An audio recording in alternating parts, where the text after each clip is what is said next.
కారం రంగు రుచితో ఉంటుంది. ఆచి మిరపపొడి అదరగొట్టే కారం రంగు రుచి.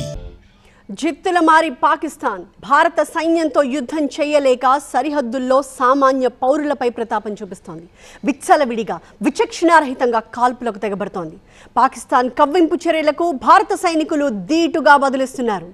ఆపరేషన్ సింధూర్ తర్వాత కడుపు మంటతో రగిలిపోతున్న పాకిస్తాన్ భారత్లో దాడులకు ప్లాన్ చేసింది. మొత్తం 13 స్థావరాలను టార్గెట్ చేసింది. డ్రోన్ క్షిపణుల్ని ప్రయోగించింది పాకిస్తాన్. నిన్న రాత్రి ఉత్తర పశ్చిమ భారత్లోని అవంతిపురా నుంచి భుజ్ వరకు, అంటే అవంతిపురా, శ్రీనగర్, జమ్మూ, పఠాన్కోట్, అమృత్సర్, కపూర్తలా, జలంధర్, లుధియానా, ఆదంపూర్, భటిండా, చండీగఢ్, నల్, ఫలోడి, ఉత్తరలై ఈ ప్రాంతాలన్నిటిపై దాడులు చేయడానికి ప్రయత్నించింది మాత్రమే. ఎందుకంటే భారత బలగాలు అప్రమత్తమయ్యాయి. పాక్ మిసైళ్లను S-400తో గాల్లోనే పేల్చేశాయి.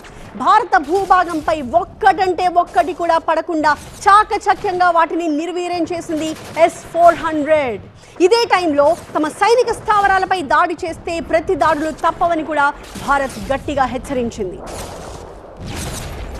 సో మనం చూస్తున్నట్టుగా స్క్రీన్ మీద మొత్తం 15 బాక్సులు మనకు కనిపిస్తున్నాయి. ఈ 15 ప్రాంతాల మీదే పాకిస్తాన్ దాడి చేయడానికి ప్రయత్నించింది. జమ్మూ అండ్ కాశ్మీర్లోని అవంతిపురా దగ్గర నుంచి గుజరాత్లో ఉన్న భుజ్ వరకు మొత్తం 15 ప్లేసెస్లో దాడులకు ప్రయత్నించింది. LOC వెంబడి మనకు కనిపించే అవంతిపురా, శ్రీనగర్, జమ్మూ, పఠాన్కోట్, అమృత్సర్, కపూర్తలా, జలంధర్, లుధియానా, ఆదంపూర్, భటిండా, చండీగఢ్, నాల్, ఫలోది, ఉత్తర్లై, భుజ్ ఈ 15 ప్లేసెస్లో దాడులు చేయడానికి పాకిస్తాన్ ప్రయత్నించింది. అన్ని ప్లేసెస్లో కూడా చాలా క్లియర్గా మనం చూస్తున్నట్టుగా గాల్లోనే పాకిస్తాన్ నుంచి వచ్చిన మిసైల్స్ అన్నిటినీ కూడా గాల్లోనే మన భారత S-400 సుదర్శన చక్రం ఎలా అయితే తిప్పి కొట్టిందో, గాల్లోనే వాటన్నిటిని ఎలా న్యూట్రలైజ్ చేసిందో ప్రతి బాక్స్లోనూ మనకు కనిపిస్తోంది.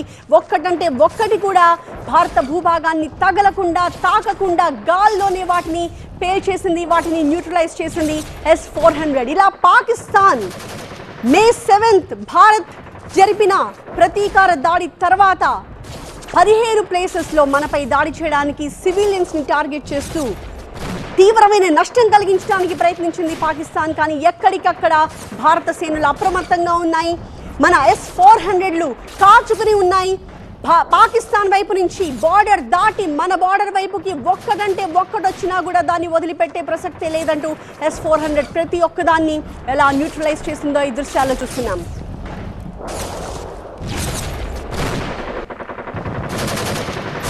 పాకిస్తాన్ ఏ ప్రాంతాల్లో దాడి చేయాలి అని అనుకుందో క్లియర్గా వివరించారు wing commander Vyomika Singh. Pakistan attempted to engage a number of military targets in northern and western India using drones and missiles. These places included Avantipura, Srinagar, Jammu, Pathankot, Amritsar, Kapurthala, Nal, Jalandhar, Ludhiana, Adampur, Bhatinda, Chandigarh, Falodi, Uttarlai and Bhuj. These were neutralized by the integrated counter unmanned aerial system and other air defense systems. The debris of these attacks is now being recovered from a number of locations that prove the Pakistani attacks.